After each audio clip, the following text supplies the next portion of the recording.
World championship of legends में Pakistan champions के खिलाफ सेमीफाइनल मैच से भारतीय टीम के मैदान छोड़कर भागने पर शाहिद खान अफरीदी का बैल्कनी पर खड़े होकर तमाम मनाजिर का मुशाहिदा करने का दबंग अंदाज सोशल मीडिया पर वायरल हो गया है।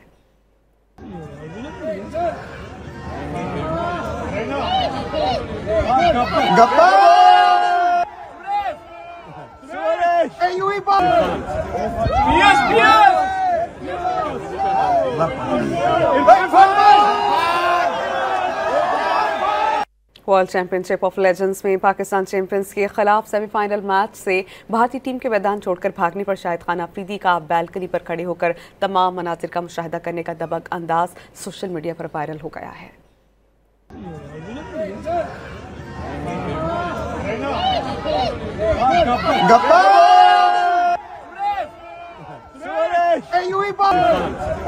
ESPN!